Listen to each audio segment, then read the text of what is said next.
The race to take over the reins at the Conservative Party officially begins today. CTV News has confirmed that a number of high-profile Conservatives have already announced their intention to run for party leadership, including Marilyn Gladu, Pierre Poilievre, and Erin O'Toole. Candidates have until February the 27th to enter the race.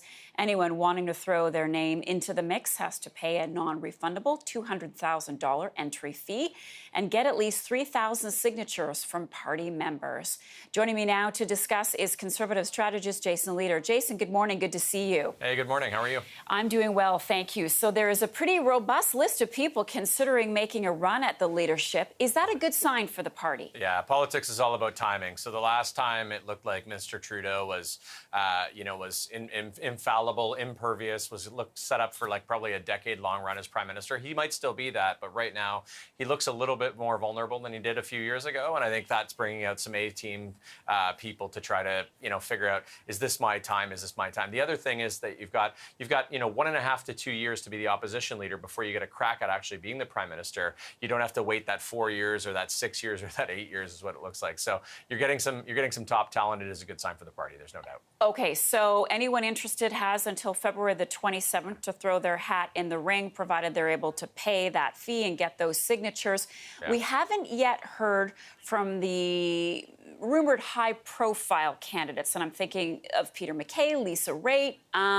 Do you think they'll wait until the last minute? Is there a strategy behind putting it off? Yeah, I think there's some people who came out really fast. I think Mr. O'Toole and Mr. Poilievre tried to get a jump on the race for sure. In December, they had teams assembled and started ready to go. And then you've got, Mr. Charest, Ms. Ambrose, Mr. MacKay, maybe some others who are trying to bide their time and try and figure out when's the right time for the right communications impact. So I think you're going to see some announcements fairly soon because it's a pretty quick race, Marcia. As you know, it's only going till a few months from now. And so I think you will see that. I think Ms. Ambrose, if she steps in, she'll be the odds-on favorite immediately. She's, I think, a person that a lot of people want to see that. But you've got some really incredible candidates. Pierre Poilievre is positioned more to the right than most of the candidates, which will make him a very strong candidate. Mr. MacKay and Mr. Charest, huge names in federal politics over the years. So what a list. It's sort of exciting to be a Conservative and to look at this list and say, these are the people that we've got to choose from.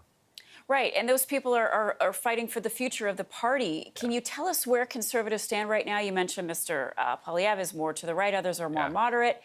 What does it say about where the Conservative Party wants to be in the next couple of years? Well, the Conservative Party, the one thing holding this party together that holds us all of us together is everybody wants to see Mr. Trudeau defeated. So you've really got a diverse group. You've got people in Quebec and people in Western Canada who came together. I think a number of years ago. This is what happened. Remember, Marcia, the history of this party, right? We had the Reform Party split off. We had the Progressive Conservative Party. The two parties came together because they were sick of seeing Mr. Chrétien and Mr. Martin sort of win elections for over a decade. And so that's what brought this party together. That's what's going to keep this party together. I think the positioning of this party, that's what the race is about, frankly, is where should we be positioned?